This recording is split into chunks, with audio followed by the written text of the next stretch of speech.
The KFC in Vaughan Mills opens at 11 a.m. Oh, wow. That seems wild. I get that they're allowed to. Yeah. But do you have to? You know what I mean? Like, give everybody an hour. You shouldn't legally be... When you, like, realize how many laws are in place for things, but then you look at things like that where you're like, but I can just buy fried chicken at 11 a.m.? Like, why is that not illegal? You know, I've had some early lunches, so I can understand. Have a healthier early lunch. If this is your second meal of the day, have some chickpeas. Hey, the Toasted Twister has lettuce, tomatoes.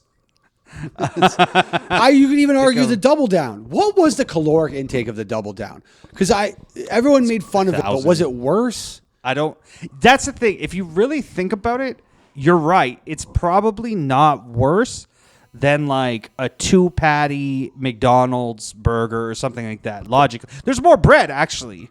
So, you know. Well, there's a lot of breading on that chicken, but yeah. I get what you're saying. Yeah. I think the logic is sound there. I think it was the logic of technically what they were going for. They should have sold it as health food, truthfully. It would have been better marketing had they presented the Double Down as a keto version. Keto wasn't popular at the time. Yeah. Have they had, you know what, not keto, because people would have seen through that. That's too technical. They should have called it carnivore. They should have said that the Double Down was part of the carnivore diet, and I believe that probably would have been more effective, much like the Dr. Pepper 10 marketing. But, yeah, we got to a mall briefly, but the Vaughan Mills Mall, 11 a.m. for a KFC, is irresponsible. You can't buy booze till 11 a.m. Why can you? You know what I mean? Like, oh, too much. I got to cut out. We just want the Kennedy. Yeah. But that's okay. We're getting there.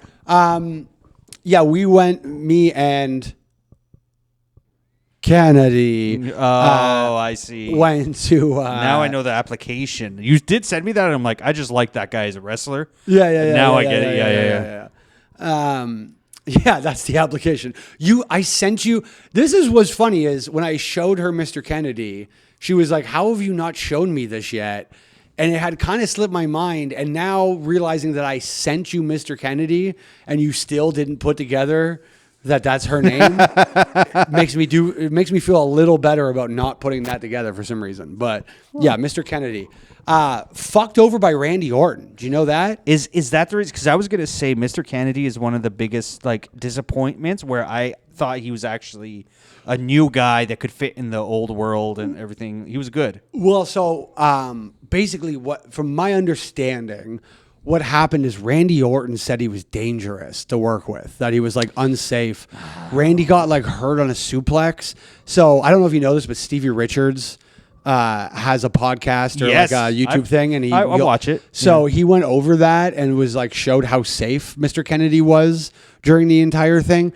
Let's make this a clip, and then just in case it does numbers, and then I can just give up on politics and talk about wrestling. Yeah.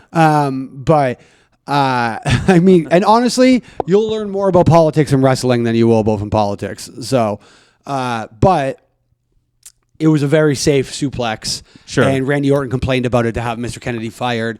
Mr. Kennedy was supposed to be obviously revealed as the son of Vince McMahon in that angle, which became Hornswoggle. Yep. And I believe he was also supposed to be associated with, I could be wrong, but I think he was also supposed to be associated. Remember when Mr. McMahon died? Yes. So, and then Chris Benoit killed his whole family, and they had to be like, we're kidding, he's not dead. Like, they had to drop the whole angle because Chris Benoit killed his family. Yeah. Which, I now look back, I guess I get it at the time, but I don't know, I look back, I'm like, there's no connection between Unrelated. Yeah. If Chris Benoit had blown his family up in a limousine, which I believe was the angle in which Vince McMahon died, then fair game. Yes, that's a little insensitive.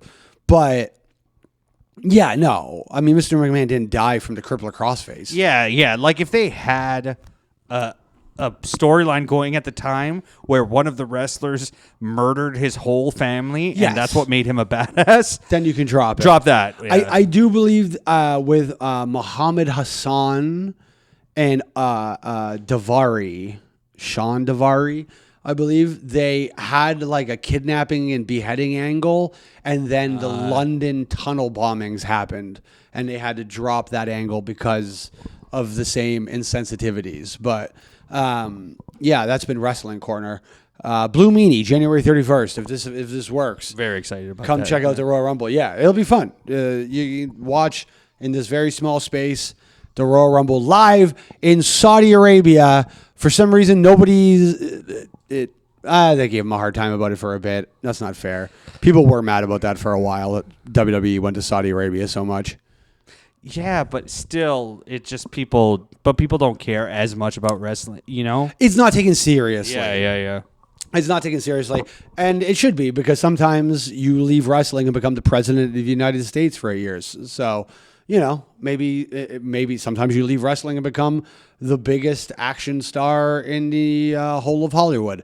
Sometimes you leave wrestling and you have a sex tape where you use the N-word gratuitously, and at the end, you finish in your friend's wife and go, oof, I shouldn't have had so much buffet, which I contend was the more embarrassing part of the Hulk Hogan sex tape than the actual N-word stuff. But anyways,